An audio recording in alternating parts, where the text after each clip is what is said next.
7 years ago. I met somebody, and after a couple of years, just decided to make the big leap. So I've been in Edgewater ever since I came, and we absolutely love it. We want this to continue to be a wonderful community. What are some of the ways that we can ensure that that happens? How do we learn to look forward and see the opportunities that are opening up, and then develop ideas for meeting those opportunities, what I call the opportunity curve. As an educator, I have a heart for kids, and especially I was a high school principal in Kentucky, and so I would see these high school kids coming every day, walking from the L. I thought, how do I go about helping them understand that as a community and as a neighborhood, we really value them, and we want them to be successful, and we want them to know that we care about them as people. So I have a golden retriever. So Duke and I go down every morning and we open the door and we say hello or have a nice day or good morning, just to say hello to them and let them know, you know what, somebody from the neighborhood really likes you being here. Well, I know too that for many kids, school is an awful place to go for many reasons.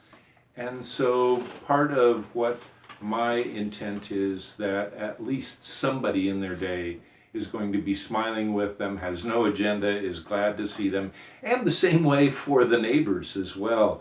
It always warms my heart. One of the things that we were looking at was the temporary closing of the Edgewater Library while the new one was being built, and so in order to help with that, we started an initiative through the Alderman's office called Edgewater Reads, and we had a committee, and one of our very first meetings, somebody was saying, well, you know, have you heard of these things called little free libraries that are just a box of books? And thought, that sounds really neat. And so I decided to build one and put it up in front of our place.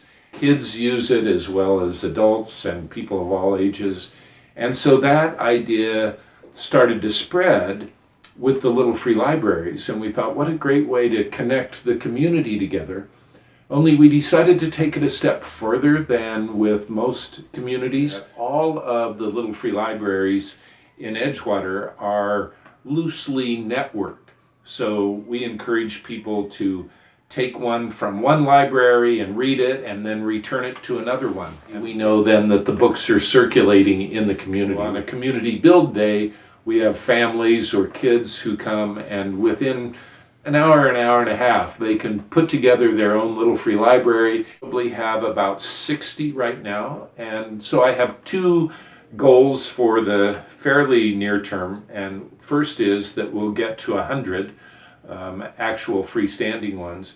And then the second goal that's a little longer term is that every single block in Edgewater will have at least one library on it. So one of the things that I've tried to do is to become involved enough in the community so that I can connect people and then also connect things going on. And we're getting ready to start an initiative with the business community where we will have QR codes on a poster. If you put your phone on it, would link you electronically to all sorts of things that are related. I would like every single person who lives in Edgewater or works in Edgewater to really be able to feel that connection to the community.